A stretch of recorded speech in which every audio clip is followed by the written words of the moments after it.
Buy my novel, Escape from the Village, from major booksellers online. Go to escapevillage.com. Subscribe to my Substack. Go to fountainheadforum.substack.com. Thank you. Welcome to the Party Pal. This is Fountainhead Forum 123. I'm talking to Alec Mouhibian. He lives in Los Angeles. He's an objectivist filmmaker also, and he's recently visited the province of Nagorno-Karabakh, which is the land that's currently being evacuated by the Armenian population that has always lived there. And it's going to probably become part of Azerbaijan, and we're going to talk about that never-ending, seemingly battle that's been going on for a while. How are you, Alec? I'm all right. How are you, Chris? I'm fine. How did you get into Ayn Rand first? Well, it was like many do. It was in 10th grade, I believe. It was 10th grade. I had been assigned in English class, actually. I had been assigned Anthem. And Anthem didn't really do anything for me because, it just sort of seemed to be in tandem with 1984 and with Brave New World. It was kind of assigned in that same, it was like part of the trio of those that we read that year. Dystopian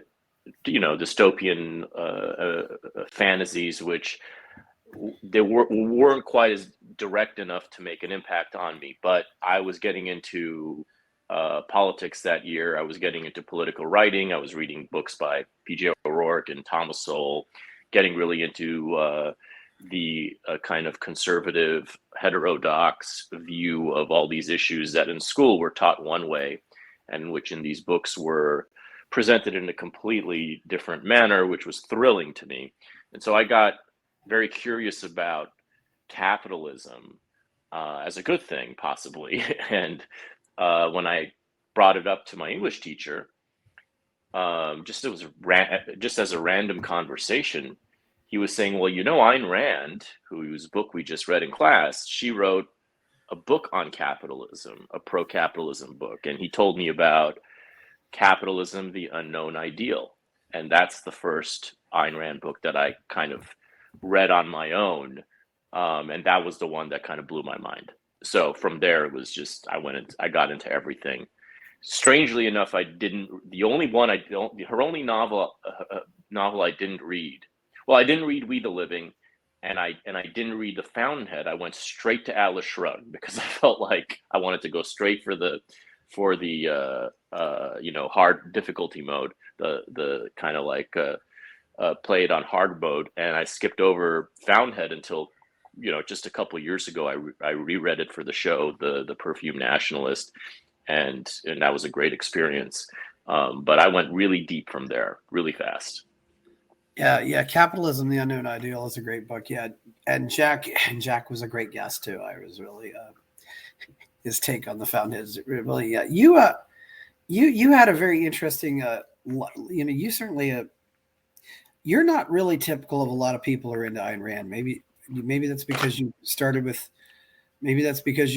Capitalism, the Unknown Ideal, or do you consider yourself typical among objectivists? I don't consider myself typical, but I don't know if I'm not typical. Yeah. I mean, I don't know if it's because of the way I started. I think it's just my general approach to it. I don't come from, she appeals to a lot of young people, especially young men, for a number of reasons, but with like sort of an equal vigor. But I came to her as I was inflamed by the ideological part of it 100%, but there was more than that. There was a spiritual component to it that was also inflammatory. And for me, it was not a matter of, I think a lot of people kind of take her in with the same sort of feeling that they take in atheism, specifically the kind of 2000s atheism that was then also popularized by Christopher Hitchens, by Sam Harris, by Richard Dawkins. There's like a strong a conflict I had with many of my friends at the Atlas Society back in the day when I was going to those things. Was they were very adamant about the atheism, and I was always kind of not so much into the atheism. Not that I was a theist. I did not have a religion.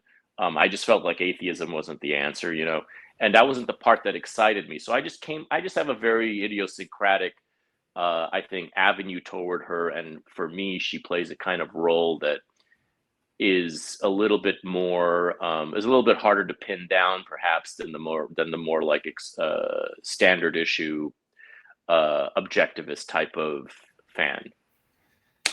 Yeah, I've never quite understood what I'd call crusading atheism. There are good people there. They have interesting conversations, but it's by definition an anti-movement. It's not really for anything. You can be for reason or for rationality, and I think Thomas Jefferson, who arguably influenced me more than Rand did on that, had a seems like a healthier approach. But yeah, I think a lot of people have healthy and interesting approaches. I mean, frankly, it's none of my business whether someone does or does not believe in anything, because religion is or I should say faith. It's not even about religion. Faith is a very private matter, and it requires some sort of a para-rational experience at some point to truly, I think, accept. It's not something that you're going to argue your way to. You can argue for the possibility of it, for the almost even the necessity of it, but you can't argue your way into belief necessarily. I don't think you can anyway. I think you can just argue your way into being open to it. And then when something happens, it happens. And you kind of realize, well, maybe it's more likely than not.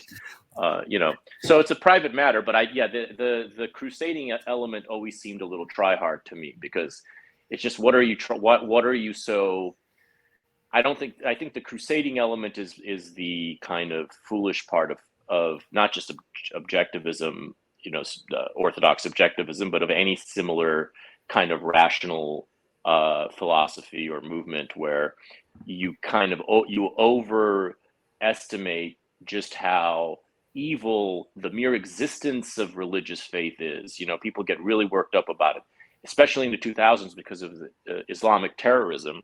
There was a strong impulse to just sort of take it out on all religious faith. This was always a cope for not dealing with Islam, the problem of Islamic terrorism specifically. This was always a way of just sort of making it all about all religions in all one big fell swoop. It's not about that. That's a nonsensical worldview. There's always going to be, there's all kinds of leaps of faith, even within objectivism.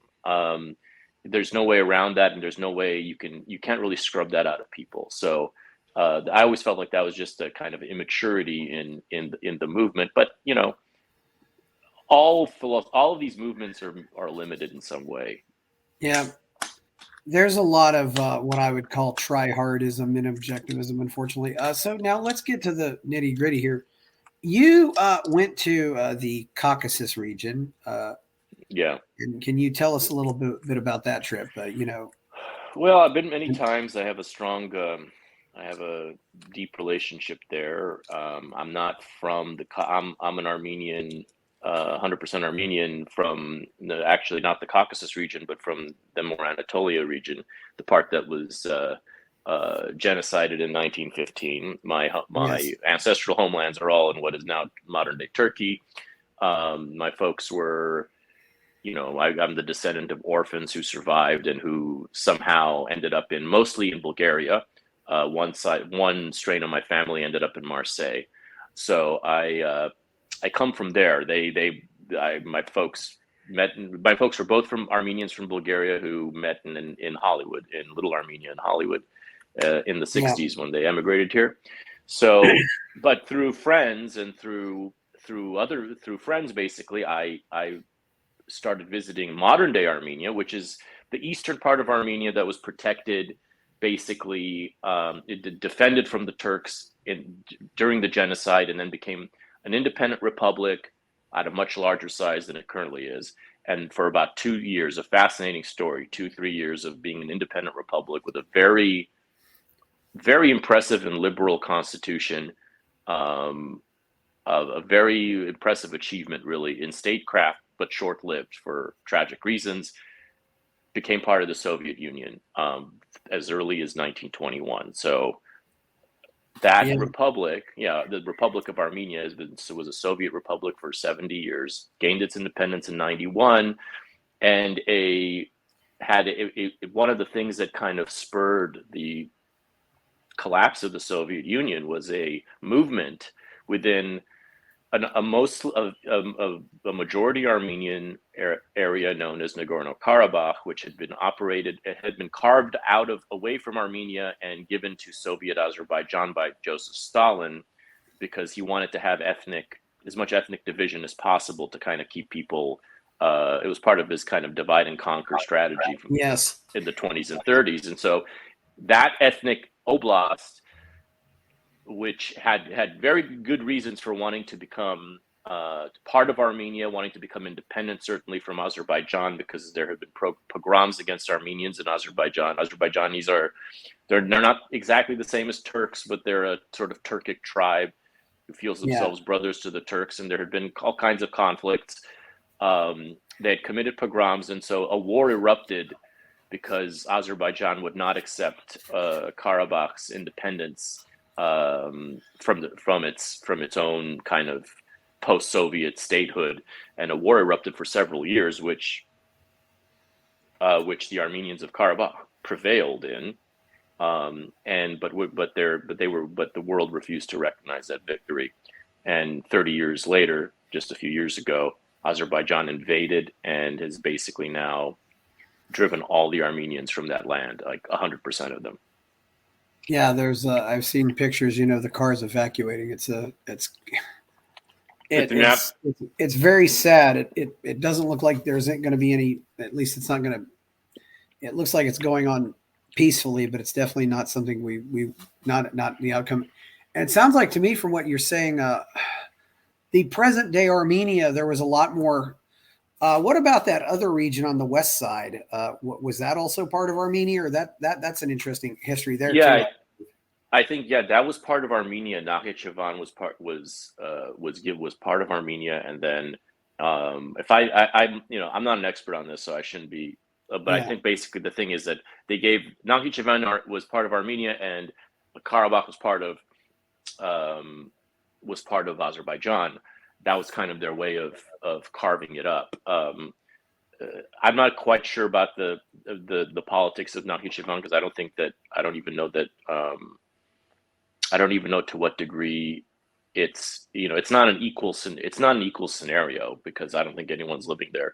But basically, the thing is that this is a matter of, Armenians fought so hard for Karabakh because they had lost so much. They have their whole homeland had been erased, except for the small portion that remained in the east, and it was such a proud victory to be able to hold on to Karabakh because people had been there for thousands of years. I mean, this is not a recent thing. And it was like about 20% Azerbaijani, in 25% I think Azerbaijani in Soviet times, and 75% Armenian, or something up and give or take. And it's a really sad thing that's currently happened, because basically Turkey and Azerbaijan teamed up, and the Armenians of Karabakh had no ability to defend themselves against those Israeli drones, and they've completely been wiped out. I mean, a lot of people died in the war and in the subsequent attacks. This final push was basically just another invasion that they had to surrender before too many people died. And then everyone has fled since then. There's like 10 people who've remained out of 120,000, probably because they were too sick or injured to leave. Because they don't really trust the government there to. No, of course not. The thing to know about the scenario, this too, is and this is a lot for people who don't know anything about the topic. Azerbaijan is a brutal dictatorship that is not good to its own people. I mean, it's one of the most corrupt dictatorships. It's not even a good dictatorship. It's not even like, when I say good, like there are dictatorships that are functional, that are seemingly relatively prosperous in the Yeah. world, but are still dictatorships. This is not that. This is a complete kleptocratic dictatorship. The wife's it's been run by one family for 30 years. The vice president is the president's wife. The secretary of state is probably his dog. God knows what. It's not. They discovered oil in the late 90s, which is why they're so rich. But the people don't get any of that money. If you compare, Yeah. Armenia has practically no resources, and the average GDP, I think, is not even that much lower than what the median GDP, whatever, is not that much lower than it is for Azerbaijan. I mean, Azerbaijanis have all that oil, and the regular Azerbaijani lives in the same level of poverty as the regular Armenian. It makes no sense. And meanwhile, Armenia had a democratic revolution in 2018. Armenia is a much more liberal place. Armenia is a much happier place for its own people. I'm saying just for its own people. So, let alone the fact that you're going to have these people, you're going to have, in Azerbaijan, they brainwash everyone into just absolute racial hatred of Armenians from day one. It's in every day in school they sing songs about of bloodthirst about Armenians. I mean, it's the most racist country against a particular race that you could possibly imagine. Of course, these people are not going to choose to live under that. Yeah. Because I also believe there's a small area of largely Armenian speakers who live in the country to the north, as I like to call it, Sakartvelo, but we call it Georgia. And they're perfectly happy. They're basically free there. So, and I guess Armenia's relationships with Sakartvelo are pretty good from what I hear. I crossed the border between the two countries, so yeah. They could be better, to be honest, but if you looked at, you would think that they should be actually better. They're fine. The relation, there's nothing approaching like war or anything like that. There have been, there's there are complications because Georgia is friendly with Azerbaijan, and Georgia is unfriendly with Russia, and Armenia has been Armenia has and Azerbaijan, that's been a complete blackout. And then Armenia and Russia tends to be friendly, even though in the last few years it's gotten really south. So the Georgia-Armenia relations are a little bit weirder than they would appear to be on their. You would think that they would be a much friendlier situation than it actually is, but it's fine. Yeah, I mean, you can go back. Russia was largely keeping Nagorno-Karabakh alive, I believe. Though, in fact, I mean, that was certainly they're the only person. Yeah, they're the only force that had the ability to tell Aliyev to stop, and they decided obviously not to. And so people are blaming Armenia's current leadership for pissing off Russia and therefore sacrificing Karabakh, and they have a valid point, because obviously if Putin put his foot down, which he kind of did halfway in 2020 up to a point, and then he lifted it. Obviously, if he really didn't want Karabakh to be taken over by Aliyev, it probably would have remained in the status quo kind of scenario, that we had seen. So yeah, it's definitely this is something that would not have happened if Russia didn't decide to step away from it, basically. Aliyev being the Azerbaijan dictator, and now there's some people are worrying that Azerbaijan is going to want to desire some kind of corridor between the two sections. Yeah, exactly. So there's a concern that they're going to as an excuse to create more war, which I think is a very valid concern for Armenia. It's very valid because they have no ability to defend themselves right now. They're so far behind militarily that as much as they're trying to catch up, which they can't ever completely catch up, but they can at least make it so that it'll be more costly to invade. Right now, they wouldn't be able to prevent an invasion, and basically the hope would be Iran.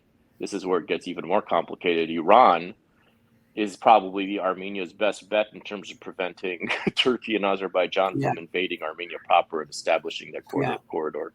And Iran has a large population of Azeris too, which very large. Yes, and of course Armenia only has 4 borders, and Is it correct that the old Armenia actually did have access to the Black Sea? Because Armenia does not have access to the Black Sea now. No, Armenia has access to no sea and no water now, but Yeah. the old Armenia did, I believe. I can't tell you exactly how, but the old Armenia from 1918 and 1920, I believe, did have access. And Wilson's mandate, which would have made it even larger, there was a Woodrow Wilson mandate Yeah, I've heard about that. Yeah, if you look at that map, that would have been, that's the one. That's the big what if, and for Armenians is that that didn't happen, that didn't get backed up, because if that got backed up, then Armenia would have been in a much better position. That currently it's completely landlocked, and in a very very leveraged on all sides kind of thing. Yeah, and this was when they were dividing up the old Ottoman Empire when it was collapsing. Right, exactly. I'd heard about the Armenian mandate. For whatever reason, the U.S. never bothered to take that. History might have been, and while I'm generally, against the U.S. being involved in anything, history might have been different if that had happened. So when did you visit Nagorno-Karabakh? Well, I've been twice, but the most recently was in 2022, and I'll never be able to go again. I have my passport from that, and that's I got in there right at the last second. My close friend was baptizing his son there at his son's grandfather's village, and it was already, things were, we were held up at the border with Russian peacekeepers for 12 hours because they were investigating everyone's background, and there were people who weren't allowed to go in. It was already getting bad. So so I assume you probably flew into Yerevan and then. Yeah, you fly into Yerevan. It's like a 5, 6, 7 hour drive. Capital of Armenia, and then 5, 6, 7 hours. And that was through the Lachin corridor. Yeah, before it was shut Lachin corridor, and because what's the name of that town? Is it Stepanakert or something like that? Stepanakert. Yeah, Stepanakert is that's the capital. Yeah. Yeah, that was the capital of Nagorno-Karabakh. And I used to, and I've even, the first time I went to there's a city, the second biggest city is called Shushi, which was lost in the 2020 war. But I went back in 2010 to Shushi. I did visit. I did get to see it before, while it was still Armenian, but that is no longer the case. Yeah, I guess people were living pretty okay lives, even though of course the country wasn't recognized. Mostly through there's a lot of Armenian, not a lot, but there was Armenian diaspora investment that would kind of keep it going. It was a proud place. People there are very proud. They always were ready for war. They always had a certain seriousness about them that, you could just detect in their faces and the way they carried themselves. There was a firm purpose to their lives, and it was a very clean place, a very neighborly place. So is Armenia, but you just had there was a certain feeling about, we call it Artsakh, that is hard to forget and hard to stomach that's no longer there. Yeah, I visited Armenia when I went to a conference in Tbilisi, just because I said, well, okay, I'll visit Armenia. At the time, Azerbaijan still had corona restrictions, but it was easy to get into Yerevan, and I had such a nice lady, my Airbnb host, one of the nicest Airbnb hosts I've ever had, and she even set me up with a driver who picked me up at the airport, took me to some sites, and then drove me to Tbilisi the next day. We actually got very close to the border with Azerbaijan too.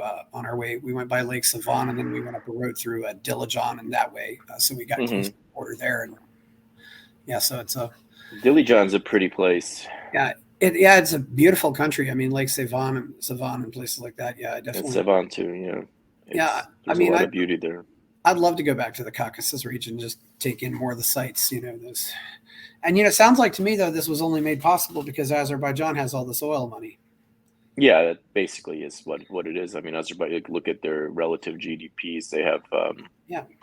they discovered, and the oil happened, like the oil was something they discovered in the late 90s.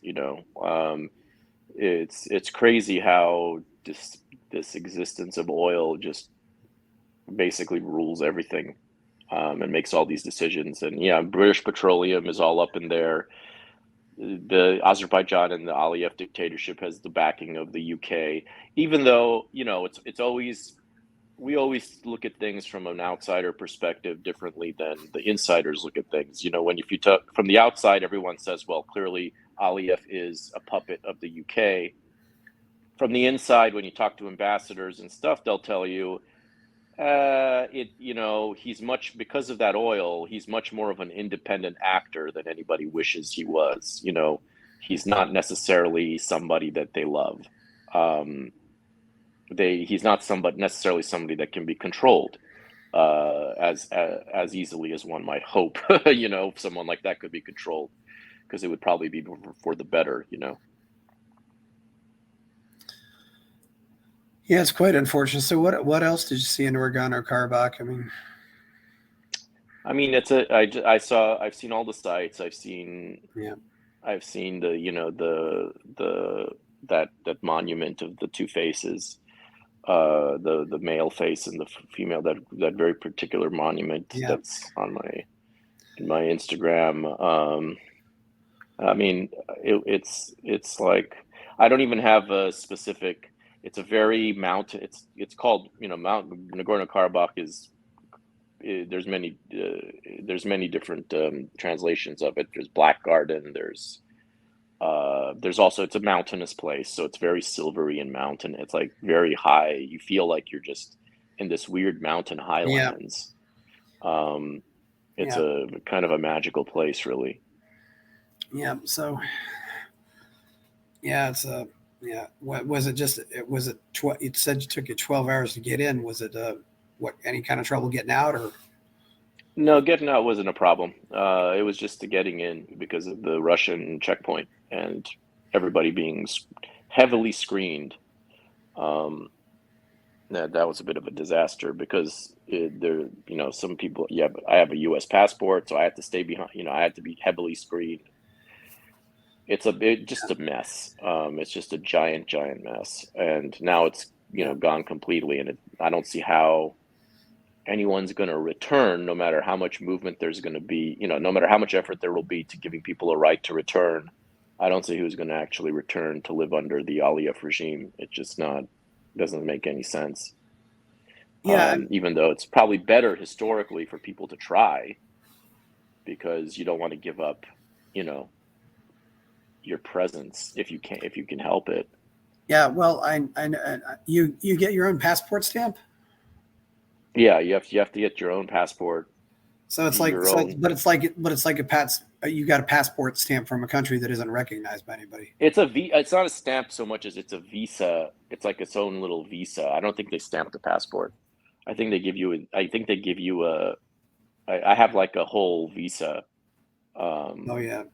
Yeah, from it, basically. I don't think they bother with your passport. They don't bother stamping your passport, I don't think. Yeah, some of these. I probably literally am not allowed. Well, first of all, if you're Armenian, I think you're not allowed to go to Azerbaijan, period.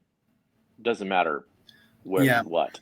I don't think they will let you into. Not that I would ever want to go, but I'm just saying, it's actually illegal to go if you're Armenian at all. And I think if they have any evidence of you having entered Karabakh, which I'm not sure how they would necessarily have that, but if they did, yes, they would probably put you in jail, if you somehow got into the country. Yeah, that's what I've heard. Yeah, and what? One thing I've also heard, is the that's fallen under, now being handed over to Azerbaijan is the Maris Monastery. Oh. Yeah, which is where is that in Stepanakert too? I don't even know anymore. I mean, they've been. That's the monastery apparently where the Armenian alphabet was created. Oh God. Yeah. Yeah, it's not good. They have not treated Armenian churches well. They have not treated Armenian cultural sites well. They'll just basically erase all that history the first second they get. That's what they've done in Nakhichevan. So by Mesrop Mashtots, is that how you say it? Yeah, Mashtots. Yeah, Mesrop Mashtots. Yeah, that's one thing. When I went to the Garni Temple and I went to the Geghard Monastery, and there was just this, just realizing that these places were so old. I don't know. I just felt something there that I didn't really consider. That just seemed rather remarkable. I mean, and apparently he also created some say he also created two other alphabets, because, the Armenia has its own unique alphabet, and Sakkart Velo has its own unique alphabet, and nobody else uses those alphabets. Yeah, it's true. It's he did have a hand in the Georgian one, didn't he? Is that correct? That's what they say. Yeah, there really aren't that many alphabets around the world, and it's really interesting to see, that kind of alphabet diversity. And I don't think people realize also just how much diversity there is in the whole Caucasus region. I mean, I think you've got about 30 different languages there. It is a lot of languages. Yeah, there are the Armenian alphabet. Yeah, it's its own thing, I guess. It's on its own branch of the Indo-European philology or whatever. It has its own branch, and it's not like anything else, which makes it hard for people to, it's not easy for people to learn from the outside, but it's also not, I don't think it's that complicated to learn if you're like good at linguistics. I don't think it's like it's not an especially complicated. It just has a lot of letters. It has, I believe, 36 or is it 34 characters in the alphabet. I'm not sure. It's whatever what's the American English is 26 or 24. English whatever is 26. It is. 26. So I think it's 34. Okay. I think there's 34 in Armenian. It has a few like khs and stuff like that, where it's like kind of like a KH sound. The KH sound is kind of a unique sound because it doesn't really seem like anything. But it's not. There's no direct version of it here. Yeah, it's kind of a certain thing. And that's the thing. Sometimes you just have to realize different languages have completely different sounds. Even if they're using the same letter, it's Yeah, like same with zh. There's like the zh sound is similar. Zh. It's not something you have here. It's not something you have in English. But people can figure that out. Yeah. So now it's now we're going to see the end. Yeah, it's not going to be any other good monuments to visit in the main part of Armenia that's still there. Oh, I mean, in the main part of Armenia, you can still visit every great monument. There's a lot to visit. There's there's a lot to visit. There's a lot of ancient churches. There's Horvirap, which is the one where at least there's a replica of the pit where I think it's just a replica that it may be the literal pit where where King Durtat, who had his revelation, basically the origins of Armenia becoming the first Christian nation occurred there, because there's a whole interesting story there that I won't get into, but there's a lot of stuff. There's a lot of really cool old churches, and also there's a pagan temple called Garni. I've been to Garni. It's kind of like the Parthenon, but in Armenia. Yeah, exactly. It's that from the same, almost the same timeline. So, that's a kind of a haunting place. There's a lot of cool things in Armenia. If you go, it's like, it's not, you don't need to hunt them out. There, any tourist list or whatever is going to have them all, basically. So you're not gonna, and it's a place that you can visit for 10 days, 2 weeks, and you can kind of see the whole country in like 10 days. In terms of at least the places that are the most interesting. One thing, when I was there too last year, I did not see, unlike Tbilisi, where I saw them everywhere, I did not see any Ukrainian flags. That's interesting. Yeah, it's not Yeah, it's not. First of all, there's 100,000 Russians there right now, at least, who just moved. I mean, I say there's 100,000 Russians who moved in the last since the war began, if not more now. Maybe now it's 200,000. I don't even people know. dodging the war and whatever. Yes, a lot of people dodging the war. Now they tend to be anti-Putin Russians because they're leaving. So, but you're not going to see a bunch of Ukrainian flags in Armenia. That the Ukrainian flags thing is such a it's such a team play thing that like, such a meme that that you're not. I'm glad you don't see them in Armenia, because that would be a little bit much. Of course there are people who are there's a lot of sympathy for Ukraine as a place that's, as Armenia feels the kind of the weight of Russian force upon it, in terms of wanting it to play by its rules and everything, and feels kind of choked out by Russia's lack of popularity and the way they throw their weight around. But they're not. But it's translating that to you. First of all, Ukraine has been completely anti-Armenian in regarding the Karabakh issue from the very beginning. So there's not much love lost on that score. Yeah, because Ukraine is allies with Azerbaijan, or at least they buy gas from Azerbaijan. Or whatever. Well, that's part of the problem too. Is if a lot of people are buying resources. I mean, why is Israel in love with Azerbaijan?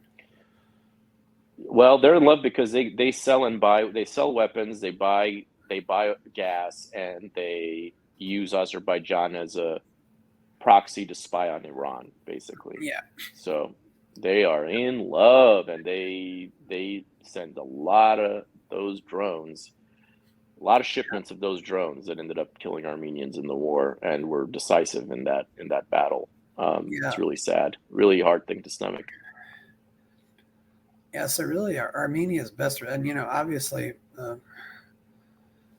obviously, I don't think with the exception of a few Americans, I don't think Americans really talk much about it. Although I've heard Cher and I've heard the Kardashians talk about it, but that's about it. Yeah, it doesn't get much play here. It's very hard to get anyone's attention with a geopolitical conflict in which the U.S. the State Department doesn't have a vested interest, basically. Yeah, I mean, it's just it affects everything. Like you can make a high level documentary about it, as I made with my friend, and film festivals are just not interested because all their slots are taken up with Ukraine war movies and stuff. Like if it's not one of or Syria,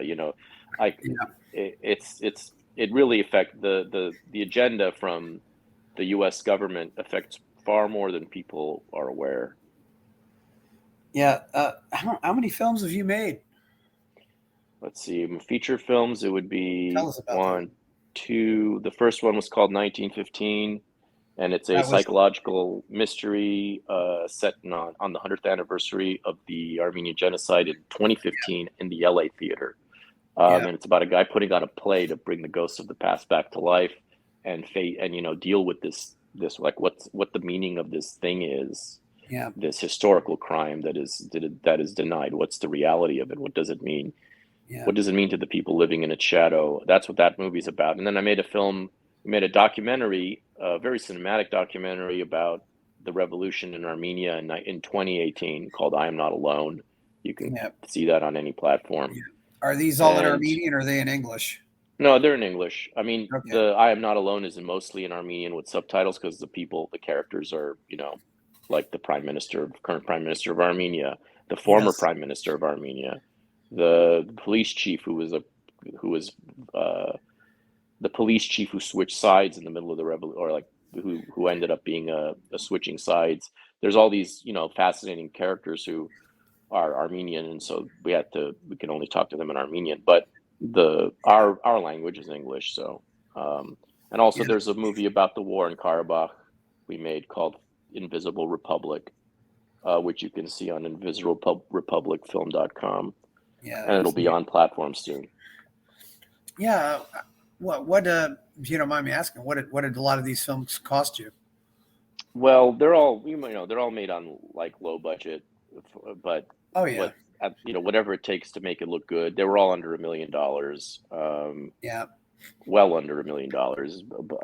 You know, that I can't get into specifics, but they look better than they cost. They're Yeah. not. You have to make a movie. When you make a movie, you have to kind of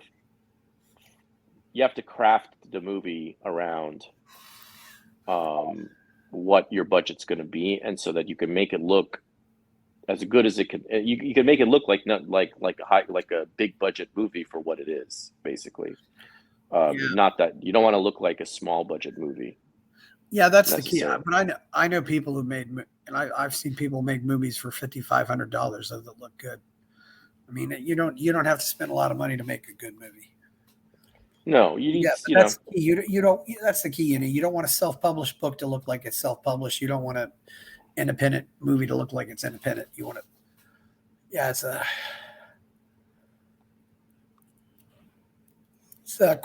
quite an effort though. Yeah, it's great. So that's what you're doing full time, just filmmaking and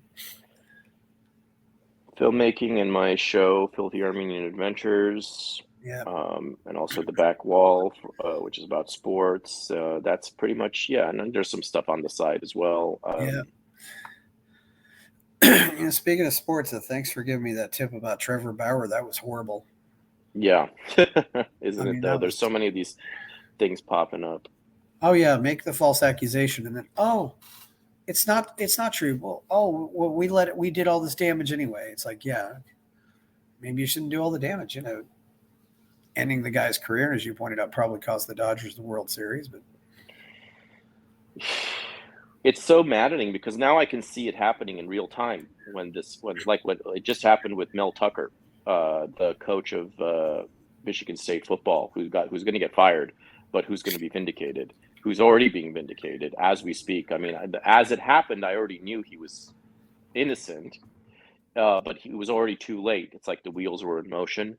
Look up the Mel Tucker story; it'll drive you crazy. Yeah. We did an episode on Mel Tucker, so it's just easy to see it coming. But my show, The Back Wall, which I do with Glenn Rockney, is like we're the only ones who talk about who identify these Me Too fraud scandals as they're happening, because we can see the machinery behind it now, which so many people in America are just blind to because they're bewitched by this concept of female innocence, which, at this point, you have to be completely with your head in the clouds to not see what's really going on when these sexual accusations occur that are not even sexual accusations. They're not even abuse. They're imaginary abuse, or they're abuse from a different room on the telephone.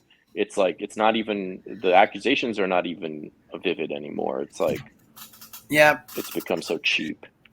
Well, it's always about, one thing I noticed, it always comes down to feelings. It's not about the action the man took. It's about how the alleged victim feels. Yeah. How long you been doing this show? The sport, they're both been about 2 years at this point. Like, yeah. My Filthy Armenian Adventures is just about to turn 2, or just turned 2, and Back Wall will be 2 in January or February. So, it's been a fairly recent, but Back Wall.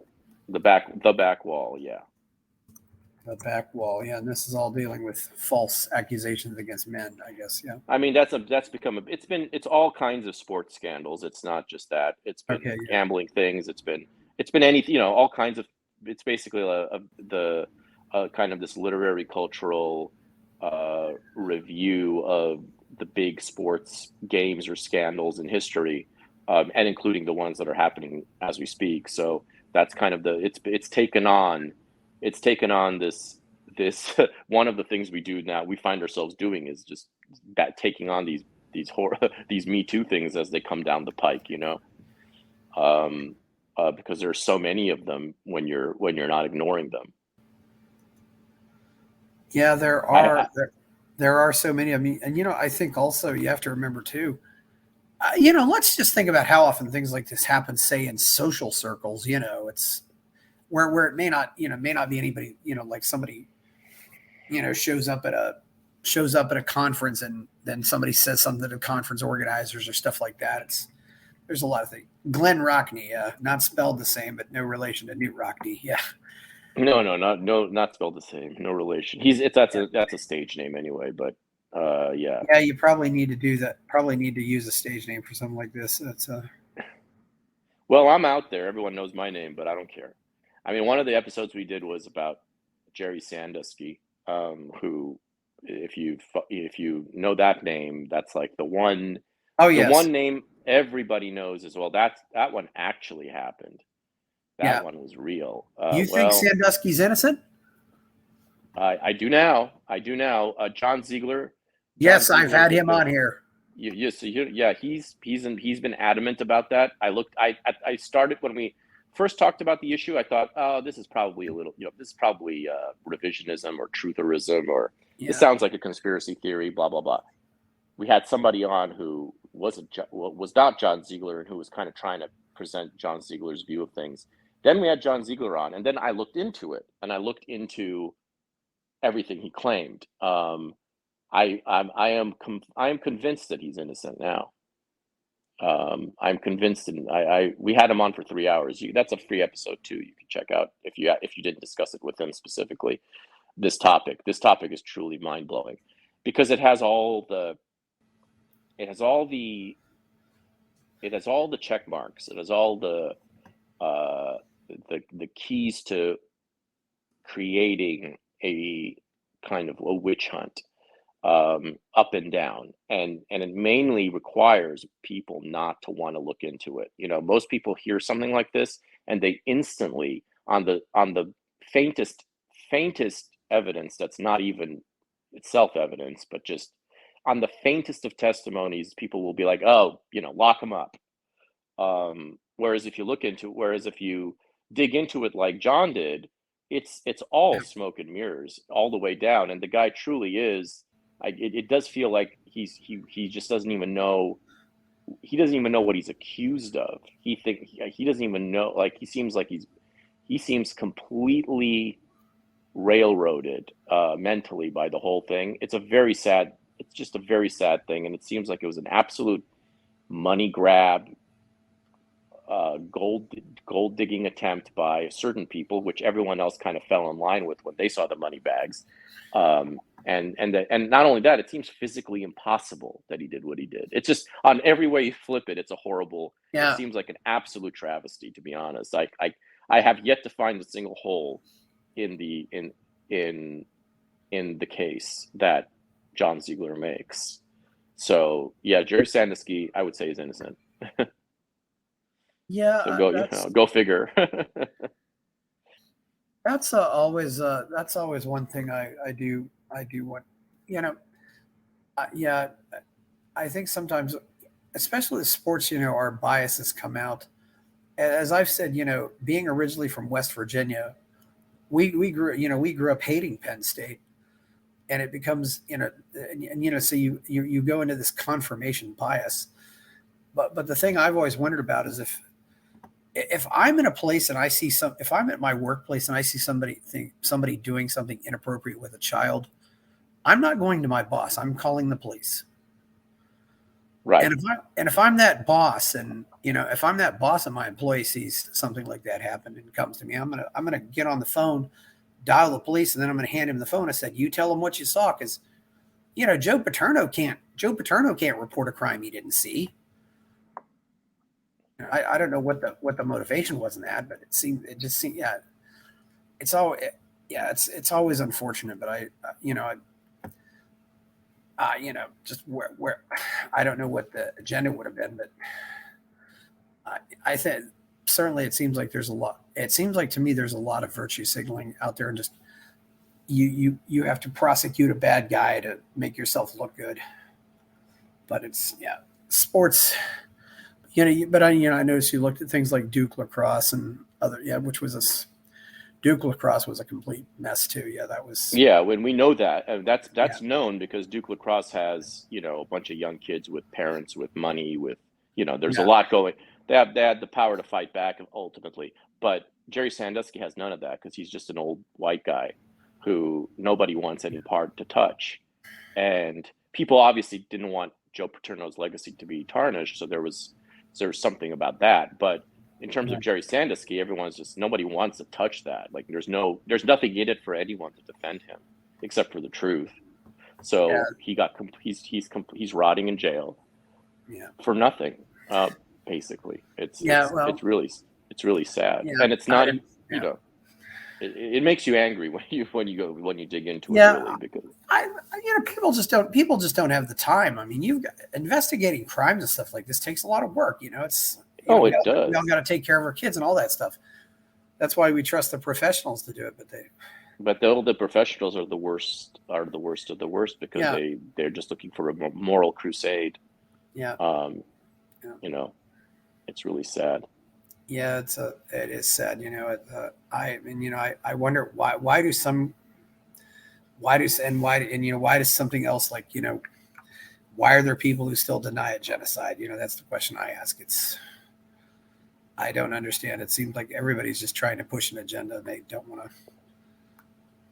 I don't know if people value truth anymore. No, they don't. I mean, maybe they seldom did, but they certainly used to do it more than now. I mean, there used to be I do believe that there used to be at least a tradition, a strain of culture, where if you entered it, it was because you did value truth and you saw yourself as somebody who would make sacrifices for the sake of the truth, and that has completely been marginalized to the point where you truly have to be a rogue to actually value truth, because everyone else is just an activist, basically, for some cause. They think that that's valuing truth, but it's not. Alec, the sad part is I don't think objectivists are immune to these false accusations at all. In fact, they sometimes seem to be worse. I haven't paid attention to the objectivist world in years, to be honest, like the internecine one, but it wouldn't surprise me at all, because like everything else, it becomes this territorial kind of institutional, it happens in every anything that becomes institutional becomes rife with territorial conflicts and corruption and little reputational status seeking, and in that environment, a lot of nonsense can be support. A lot of nonsense can kind of be wielded. It's one of the reasons I don't get involved too much in anything that's kind of institutional. It just means you're going to be dealing with a lot of politics, which is the opposite of. Does it have to be that way? I mean, okay, you say it always happens, but there's nothing that dictates that it has to happen. I mean, just the same way, nobody it's just the same way. Nobody has to go to war. Nobody has to do genocides, but they keep happening because human nature has certain tendencies that if they're not actively, you don't have a system, if you don't have certain, the reason why America hasn't completely dissolved to this point is that the system is that it's built on is so strong, and certain elements of luck as well. I mean, we live in a place where we're not, when there's a world war happening, the bombs aren't flying directly over our heads, for a number of reasons, America has been able to withstand all the things that have taken the rest of the world through all kinds of turmoil the last 260 years. Human nature just tends toward conflict, violence, and darkness. It in cycles. It has to be fought against every step of the way. That's why eternal vigilance is. That's why they say that eternal vigilance is necessary, because you have to be eternally vigilant, not only against enemies and against bad people on the outside, but against your worst tendencies on the inside. And there are always these forces working to turn anything good into something bad. People get bored when things are too good. People get antsy. People get greedy. They want to, if things are too peaceful, they think, well, why don't we start spreading this peace, to the Middle East or wherever, you start getting all these schemes, and it's just inevitable that, genocide is a separate sort of, I think, crime. I don't know that genocide is, I think genocide was the type of thing that, it happened as a matter of conquering, and as a matter of, that's different. That was different. That's kind of a different type of slaughter. The type that happened to Armenians and then later to Jews in Germany was a far more specific sort of how do you remove a problem of your own citizenry, basically, and how do you exploit a world event to kind of get rid of people completely from their land. That's kind of that sort of thinking was almost impossible before World War One, because there was seldom it was possible during any war. It happened on smaller scales, but it had to happen on such a big scale required kind of an expansion of human conflict that World War One really aided and boosted. And there's just, human nature is not great. You have to really you have to be on guard about all these things, and that's probably an area where objectivists might be, I think, a little too idealistic. I think you have to be aware that human nature has these tendencies, and that you can't just reason them away. You have to kind of systematically battle them. Yeah, I really wonder. I've been asking myself a lot of questions just about what I would call human nature during the last 3 years, and I think we all have. The desire to be ruled by sociopaths, the desire to throw freedom into the garbage for no reason whatsoever.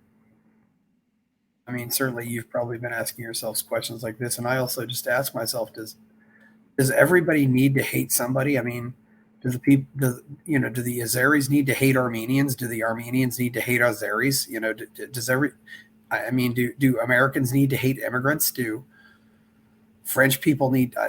Do French people need to hate Germans? I don't know what it is, but it's almost as if there's a need to hate somebody embedded in everybody.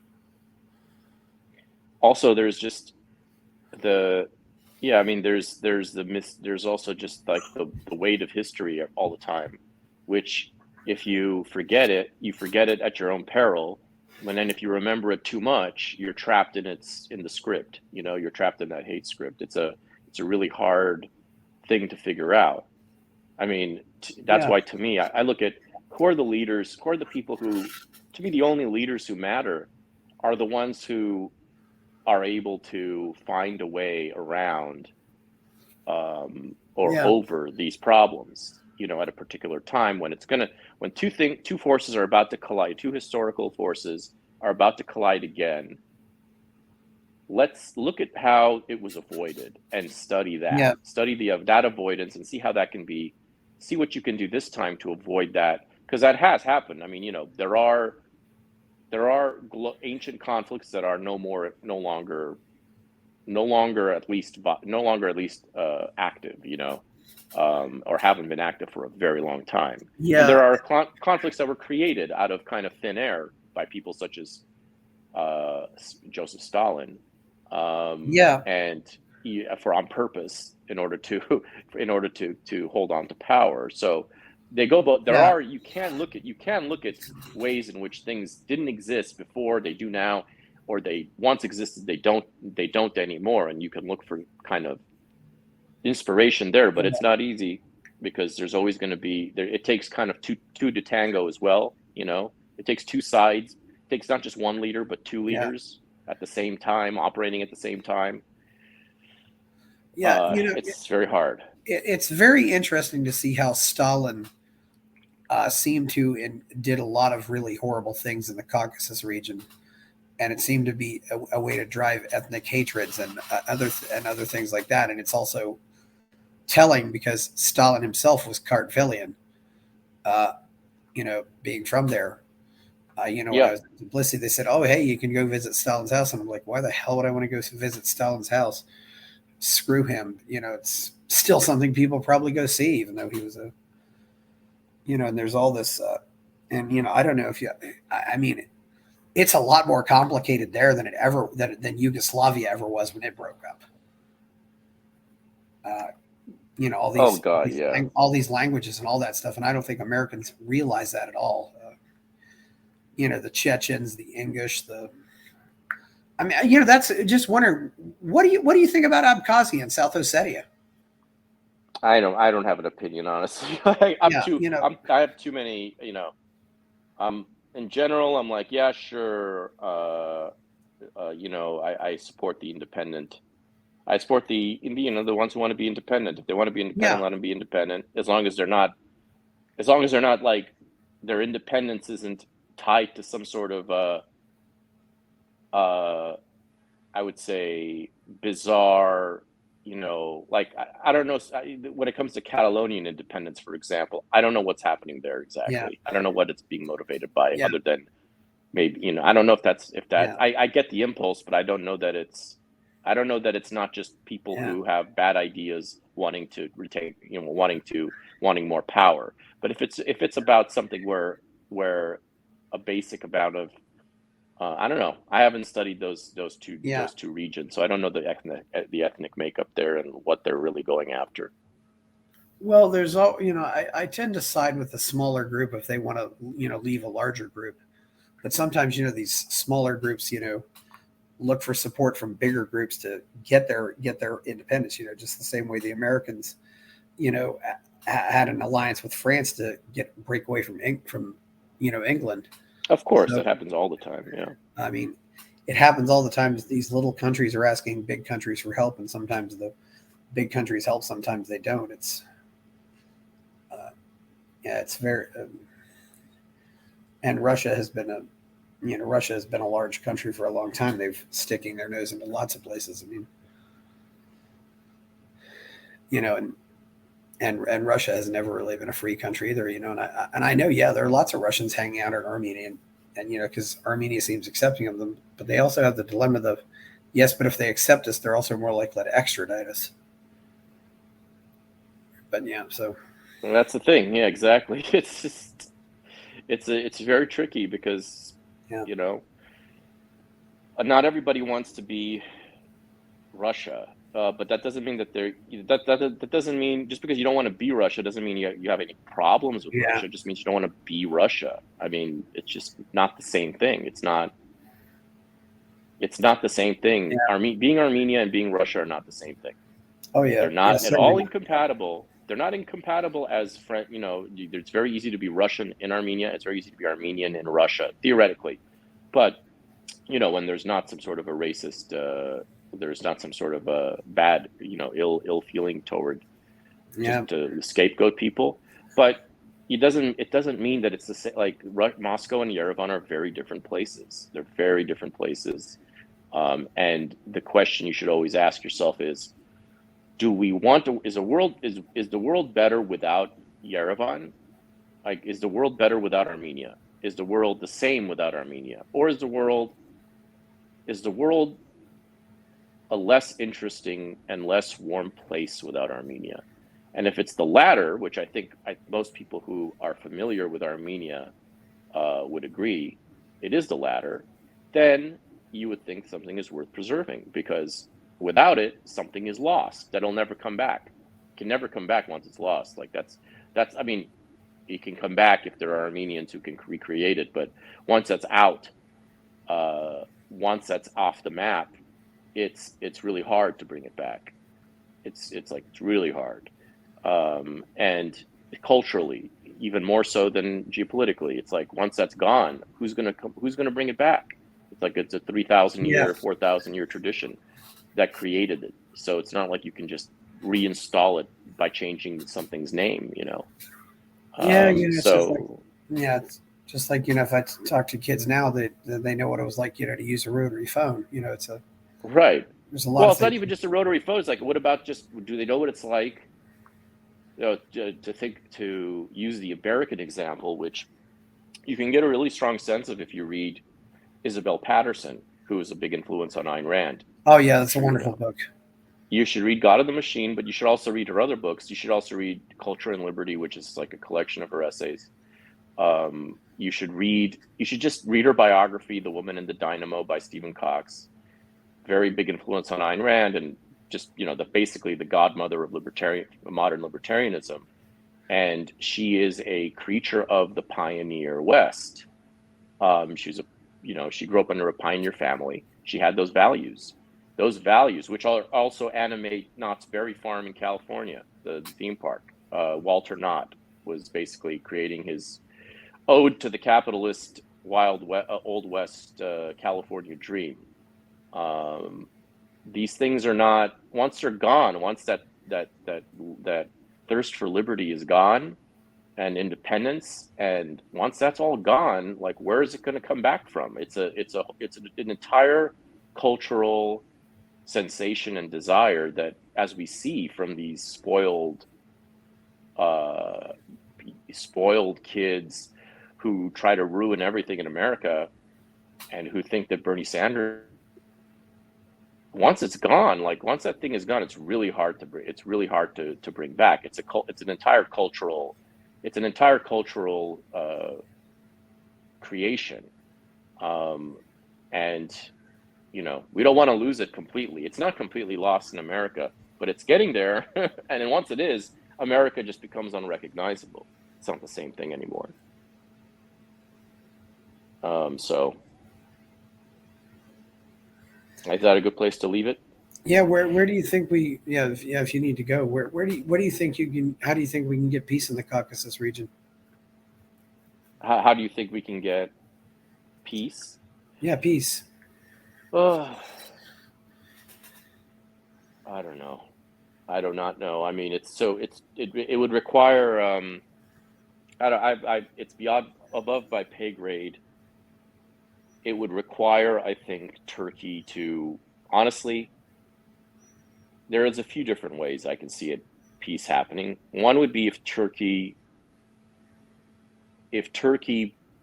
somehow internally, and obviously with the help of good Armenian diplomacy, if Turkey took on a more actively found itself, if Turkey decided to stop denying the genocide, I think that would be one way.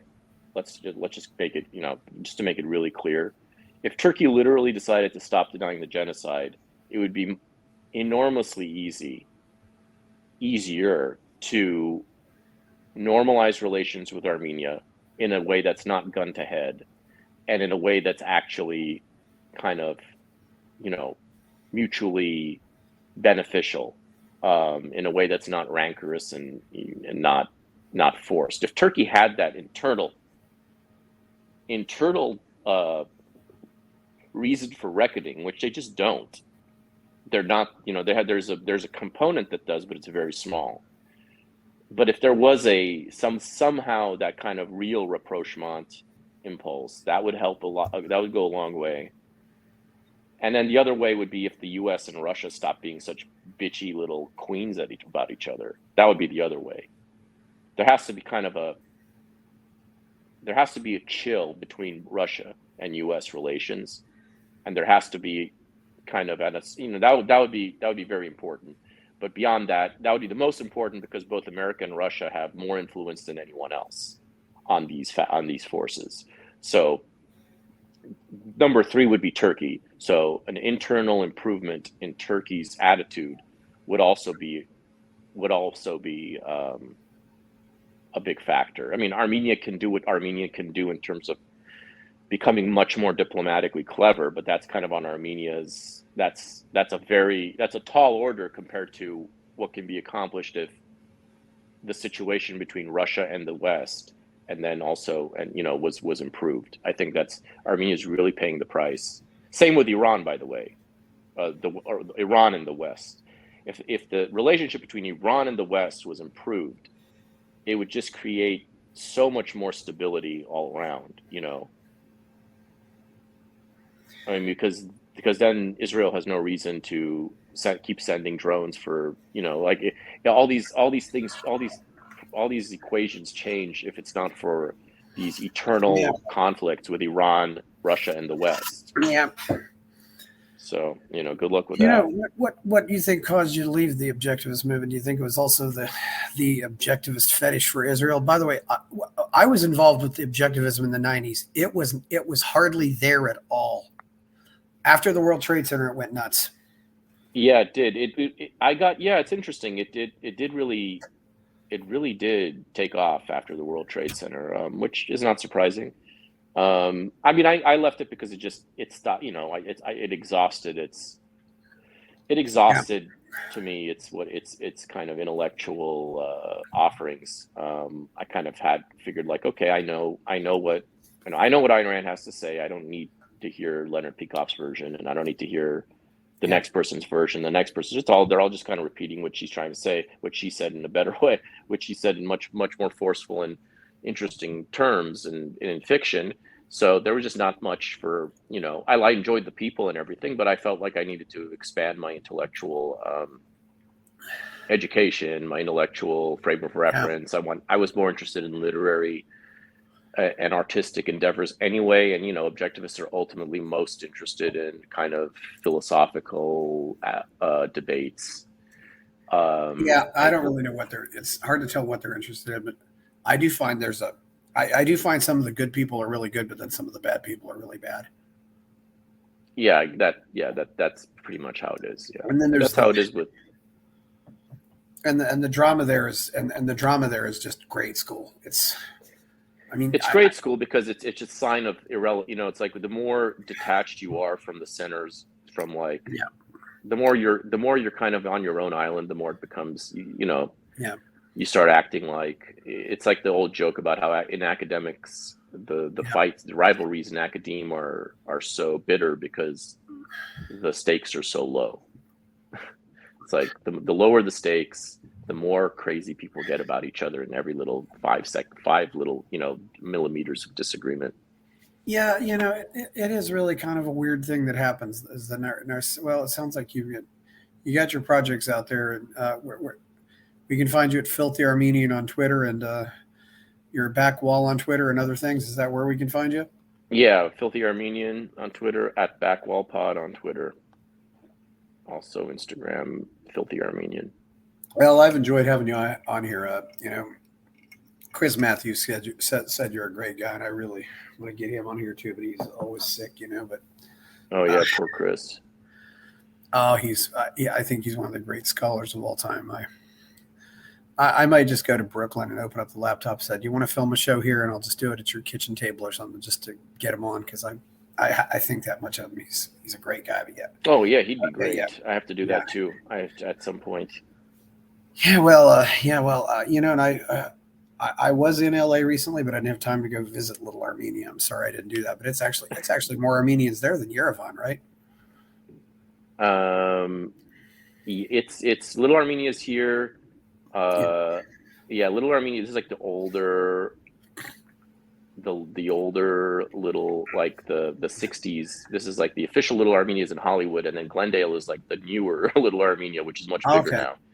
So Glendale's different, but that's the older the part that has the official name Little Armenia is here in East Hollywood, next to Los Feliz. It actually includes Thai Town within it, and that's the part where I grew up. And Glendale's the newer waves of immigrants made Glendale a thing in the 80s and 90s. So yeah, there's a difference between Glendale and Little Armenia. Okay, well, thank you very much, Alec. I hope we can talk again sometime. I knew you'd have some interesting stories to tell. Please like and subscribe to the video. We did do this without without video for technical reasons. Please follow the channel. Give it a thumbs up. Check out my Substack and go buy my novel Escape from the Village. I'm Chris Baker, and we're out.